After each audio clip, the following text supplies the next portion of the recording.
Hello guys, good morning. তো এখন বাজে প্রায় 8:30 আর আমি এখন যাচ্ছি সেলুনে। কদিন আগে গেছিলাম, কিন্তু আজকে একটা বিশেষ কারণ আছে। কারণটা হয়েছে এটাই যে আমার দাদার ছেলের আজকে মুখে ভাত, সেটা হয়েছে বহুত দূরে, কলকাতা। তো সেখানে আমি আজকে যাব, তো সেইটা তোমাদেরকে দেখাবো, তোমরা দেখো। আর আজকে আর এই করবো সেই করবো অত কিছু হ্যান্ডকাম করবো না, ডাইরেক্ট চুল কাটবো, স্নান করবো, বেরিয়ে যাবো, ব্যাস। তারপরে রাস্তায় যা কথা হবে হবে, যা দেখা হবে হবে। ওকে, ভিডিওটা কন্টিনিউ করো, আশা করি তোমাদের ভালো লাগবে। তো চলো, লেটস স্টার্ট। ফাইনালি কিন্তু চুল কাটা আমার কমপ্লিট। আর চুল কাটার পর ঠিক আমাকে এরকমই লাগছে। বাড়ি গিয়ে রেডি ফেডি হয়ে খাওয়া দাওয়া করে বেরিয়ে পড়লাম ঠিক ট্রেনের উদ্দেশ্যে। আর আমাদের এই ভান্ডারটিগুড়ি স্টেশন, এটা তোমরা তো সবাই জানো। তো দেখো, তো ট্রেন আসছে, আমিও স্টেশনে এসেছি, খবর হয়ে গেল, পূর্বস্থলী আসছি আর এখনই আমি আসি। তো চলো এখন যাই। আর কালকে একটা বিশেষ দিন গেছে, কালকে আমার জন্মদিন গেছে। আর আমার বন্ধুরা আমার জন্য অনেক কিছু করেছে কালকে, কেকটা কিনেছিল, সেলিব্রেট হলো। বাট সেটা ভিডিও আমি করতে পারিনি এই কারণেই, কারণ ওরা হট করে করেছে। তো যাই হোক, ওদেরকে অসংখ্য ধন্যবাদ। আর প্রত্যেকবারের মতন এবারও পুজো দিতে, মানে আমি যাইনি, কারণ আমি একটা কাজে গেছিলাম, আমার মা গেছিলো পুজো দিতে পোড়ামাতলায়। আর যখনই পোড়ামাতলায় যাই, বাইরের দিকটা যত মানে বসে থাকে, যে বৃদ্ধ মায়েরা যা বসে থাকে, তাদেরকে 10 টাকা করে আমি দিই। কিন্তু এইবার তো দিতে পারিনি, তাই ভাবলাম যে খেয়াঘাটে গিয়ে ওখানে দেবো, 5 জন হোক কিংবা 7 জন হোক। তো চলো দেখতে থাকো, দেখা হবে রাস্তায়। তো যাই হোক, ট্রেনও চলে আসলো। আর ট্রেন যখন চলে এসছে তো আমাকে তো উঠতেই হবে। তো যাই হোক, ট্রেনে উঠে তোমাদেরকে দেখাই, দেখো আর এনজয় করো। তোমাদেরকে দেখাতে দেখাতে আমি কিন্তু বিষ্ণুপ্রিয়া স্টেশনেও চলে এসেছি। আর বিষ্ণুপ্রিয়ার এই সাইডটা হচ্ছে টোটো স্ট্যান্ড, সেখানে যাব, কিন্তু সেখানে গিয়ে টোটো পাবো না। তো যাই হোক, দেখতে থাকো তোমরা, তাহলে বুঝবা। যাও, এখানে টোটো স্ট্যান্ড আছে, এখানে টোটোতে এসেছিলাম, মানে এখান থেকে গেলে আর কি শর্টে পেছনের দিকে উঠেছিলাম। তো এই জায়গা থেকে লোক নেই বলে যাওয়া যাবে না, মানে ওই সাইডে যাই, ওই সাইডে গিয়ে তারপরে ওদিক থেকে টোটো করে চলে যাব। আর বাকি ঘটনা একটা ঘটে গেল। যাই হোক, আমি এনি টাইম মানে মোবাইলে টিকিট কাটি, ফোনে টিকিট কাটি। তো আজকে জিপিএসটা আমার ট্র্যাক করলো, তার জন্য আমি ফোনে টিকিটটা কাটতে পারলাম না। ট্রেনটাও চলে এসছে ওই সময় বেরিয়েছি, তো ওই সময় চলে এসে তো টিকিট কাটতে পারিনি। আর ট্রেনে উঠলাম আর দেখলাম টিটি ফাইন মেরে দিল আজকে, একদম এই যে স্লিপ দিয়ে দিল 260 টাকা, একদম সকাল সকাল বউনি করে ফেললো আমার থেকে। যাই হোক, যাই আজকে ওই দিকটা। আর প্রচণ্ড রোদ, গরম লাগছে প্রচণ্ড। আর পেছনে একটা বিশাল বড় ব্যাগ আছে, কলকাতার পথ তো, কিছু জামা কাপড় নিয়ে নিলাম। চলো তাহলে যাই, দেখি কিরকম সাফার হয় আজকে। তবে যাই হোক, এই যে আমার হাতে টাকাগুলো দেখছো, এগুলো আমি দেবো যে খেয়াঘাটার ওখানে। আমার কাছে বেশি নেই, যেটুকু আছে সেটুকুই দেবো। হয়তো অনেকে বলতে পারে যে 10 টাকা খুব সামান্য, জানি সামান্য, কিন্তু যার নেই এটুকু দিলে সে অসংখ্য মানে খুশি হয় তাতে। তো যাই হোক, তাদেরকে দিয়ে দিই, এটা ভিডিও করব না, এটা আমি এমনিই দিয়ে দিই। চলো, যাও, আজকে ওইখানে বেশি লোক বসেনি, 3 জন বসছে। এখানে ছিল 50 টাকা, 20 টাকা রয়ে গেছে, 30 টাকা দিয়েছি। যাই হোক, আমি নৌকায় উঠবো, তার আগে দেখে নাও এখানের ভিউটা। এখানে যতবার আসি এই ভিউটা মানে তুলতে ইচ্ছে করে, যে এত সুন্দর লাগে দেখতে। তারপরে দেখলাম যে ওখানে ঘোল বিক্রি করছে, আর ঘোলটা মোটামুটি ভালোই লাগে খেতে গরমে। তারপরে আমি এক গ্লাস ঘোল নিয়ে নিলাম, একটু টেস্ট করলাম, মাস্ত হয়েছে। তাহলে যেতে যেতে ঘোল খাই, আর তোমরা গৌরাঙ্গ সেতুর ব্রিজটা একটু দেখো, খুব সুন্দর লাগছে। এটা কিন্তু অনেক দূর, আমি জুম করে দেখাচ্ছি বলে মানে একটু কাছে এসছে, কিন্তু এটা বহু দূর আছে এখান থেকে। কথা বলতে বলতে তোমাদের সাথে পাড়ে চলে আসলাম। তো পাড় থেকে এখন যাব, তো চলো যাওয়া যাক।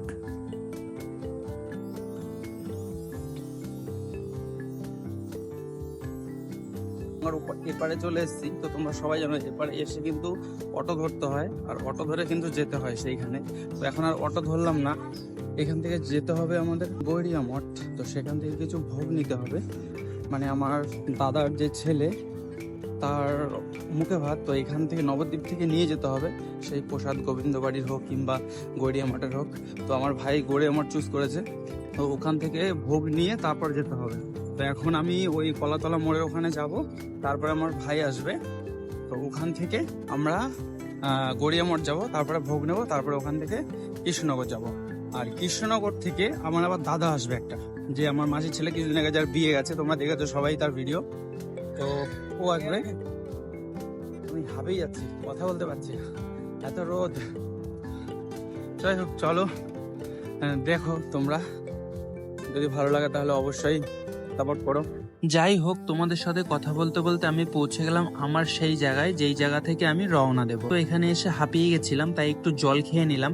আর জল খেতে খেতে দেখি ভাইও চলে এসেছে, তো ভাইকে নিয়ে উঠে পড়লাম অটোতে। আমাদের যাওয়ার কথা ছিল গৈরিয়া মঠ, কিন্তু গৈরিয়া মঠ যাব না, কারণ ভাই সবকিছু নিয়ে এসছে আগে থেকেই। যে আমাদের প্রসাদটা যে নেওয়ার কথা ছিল, যে ভোগের প্রসাদটা, সেটা ভাই নিয়ে এসছে। তো সেখানে আর যাব না, আমরা ডাইরেক্ট সরাসরি এখন কৃষ্ণনগরে যাব, আর কৃষ্ণনগরে গিয়ে দেখা হবে। তো চলো যাওয়া যাক। আমরা ফাইনালি কিন্তু কৃষ্ণনগরে চলে এসেছি। আর কৃষ্ণনগরের ঠিক এই এই সময়টাই এখন হচ্ছে যে কটা 1:33 বাজছে। তো আমার ভাইকে দাঁড় করিয়ে দিলাম টিকিটে, কারণ একবার ভাই কেস খেয়েছি। তো যাই হোক, ট্রেন দেখছি এসেই একদম সামনেই দাঁড়িয়ে আছে, আর বেশি লেট না করে ট্রেনে উঠে পড়লাম। আর ট্রেনের সাফারটাও তোমরা দেখো। আর চড়তে চড়তে আমরা চলে আসলাম একদম রানাঘাট জংশন। এখানে দুটো পার্ক আছে খুব সুন্দর, জানি না তোমরা দেখেছো কিনা। আর সরাসরি চলে আসলাম বিধাননগর, যেখানে আমার মামা বাড়ি। এই দেখো, আমি, আমার দাদা প্লাস আমার ভাইও আছে, ওই যে ভাই যাচ্ছে। তো চলো যেতে যেতে দেখি তোমাদের কি দেখাতে পারি। আচ্ছা, উপর থেকে যখন আমি ভিডিও করছিলাম, তোমরা কি লক্ষ্য করেছো যে উপর থেকে কাউকে দেখা যাচ্ছে? এই দেখো, এনাকেই দেখা যাচ্ছে। ইনি কে? ইনি ছিলেন আমাদের শ্রী রামচন্দ্রের ভক্ত বজরংবলী। তো যাই হোক, তো বজরংবলীর কে কে ভক্ত তোমরা অবশ্যই কমেন্ট করে জানিও। আর আমি চলে আসলাম একদম আমার মামা বাড়িতে, একদম স্পটে।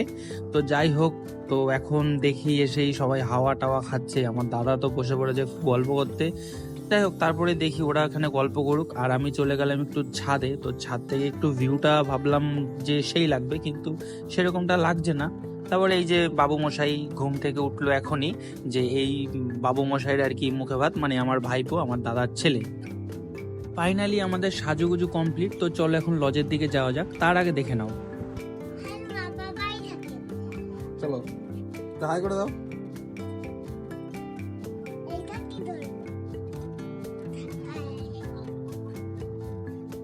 তো লজের ভেতরে ঢোকার আগে বলে দিই, যাকে এইমাত্র দেখলে সে আমার দাদার মেয়ে, মানে বড় মেয়ে।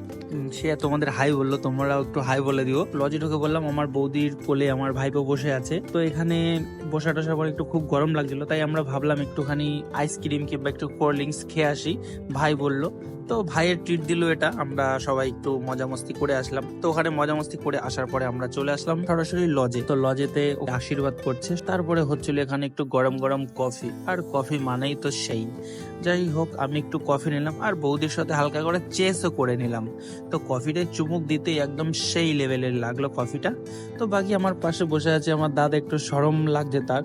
তো যাই হোক, এই যে আমার দাদা, এখানে এটা হচ্ছে বড়দা, একটা হচ্ছে মেজদা, মামার ছেলে একটা আর মাসির ছেলে একটা। মুখে ভাতের সাথে সাথে তোমাদেরকে আরো একটা গুড নিউজ দিই। এই যে যাকে দেখছো, সে আমার বড় মামার ছোট ছেলে, মানে আমার ভাই। তার সাথে মানে লাভ ম্যারেজ, যাই হোক হবে আর কি, এখনো হয়নি। তো তার বার্থডে ছিল, তো সেখানে বার্থডেটাও আর কি সেরে ফেললো। বার্থডের কেক টেক খাওয়ার পরে আমরা চলে আসলাম সরাসরি খাওয়ার জায়গায়। তো আমরা খেতে থাকি। ভিডিও এই পর্যন্তই। কিরকম হয়েছে অবশ্যই জানিও। Bye bye.